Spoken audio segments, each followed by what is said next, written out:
This question hasn't been an easy one for me to answer, I mean, I know there was weaknesses, I know there was areas, but I had to really kind of rack my brain. What was the one thing? Because one specific thing that I think could have helped me achieve even more than what I did in the sport of wrestling. And I've after soul searching here a little bit, I've come back to my biggest strength was also my biggest weakness. So when it came to training, when it came to improving my game and competing at the highest level in the sport of wrestling at the world level, my biggest strength was, if I had a to-do list of training that had to get completed, nothing ever got in the way of that list. Not my wife at the time, not my friends, anything. I can remember one time my thing was I always had to feel like I had put the workload in every day, and I typically train 3 times a day. And one time I decided, well, I'm only going to do 2 today, and my friends were in town, and we were going to go out and hang out, and I hadn't seen them in a while, and I was sitting down. I remember sitting downtown and hanging out with them and having dinner, and I just couldn't do it. I couldn't do it. I couldn't enjoy their company. I couldn't relax. I couldn't do anything. I said, look, I got to go. I'll be back. And I was in a town where I knew there was a wrestling room, and I knew I had access to it. And I went and did some shadow wrestling and some shots on the Atom Machine and things of that nature. And so I was away from them for about 2 hours, and then I came back, and then I could enjoy myself. And I got to travel the world. I saw, I went to some very unique places. Wrestling is, its best regions are in some of the worst parts of the world. So I get to see unique things. It's easy to go and see Paris, France, and other major cities, but I got to see things that people would not travel to. They would not plan a vacation to. And to see how different places how people live in different societies and different cultures. And that was really cool stuff. But I think now, if what I should have done is taken that strength and also look at it as my weakness and say, you know what, I should have stopped and smelled the roses a little bit more. I should have smiled a little bit more. I was compulsive about it, So if we were going somewhere to compete and we hit the runway and, landed, we go to the hotel, the other guys would be like, well, we don't weigh in for 2 days and we got, 18 hours to kill. Well, I'm going to go see, Paris, France, or I'm going to go, downtown Moscow and check out some things. And, for me, my mind was totally wrapped around the competition. I was there to do a job. I was there to test my skills against the best guys again.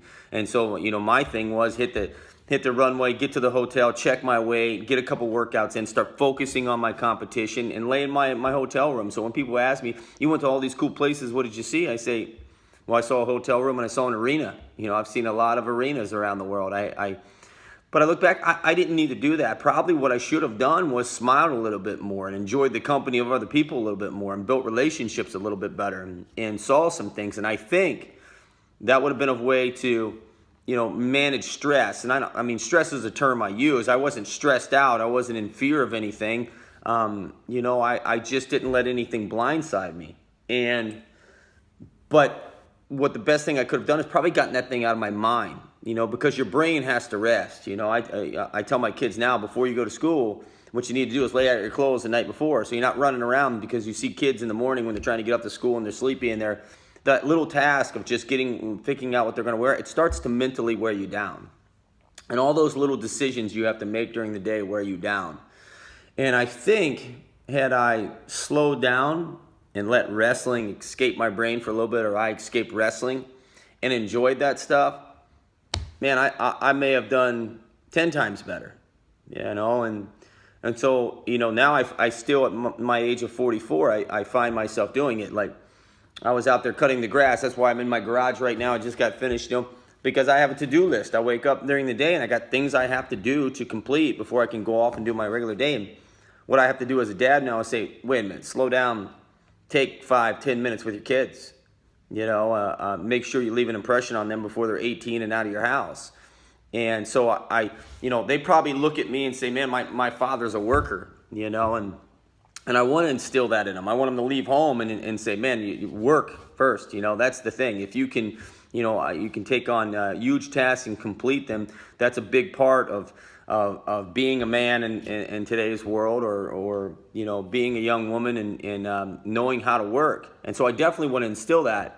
But I also have to instill, caring. I have to instill, compassion. I have to instill, love. All those things have to play a part in my kid's life. And if I'm too caught up on getting the grass cut and cleaning out the gutters or, whatever it may do, I'm going to miss those opportunities and not instill those things in them. And wrestling is the same way. When I was competing, I think I should have taken the time to enjoy some things and escaped it, and then learn how to turn the switch on and learn how to turn the switch off. I had an on switch for the last 8 years of my career. When I was finally seeing the light at the end of the tunnel and competing at the highest level, that switch went on and it never went off. And I think having a few more times where I've slowed down might have kept my energy levels high, might have kept my focus when I got there, because it's peaks and valleys in training. Maybe having that focus when I got to the competition would have been even higher, because I allowed my mind some time to take a break.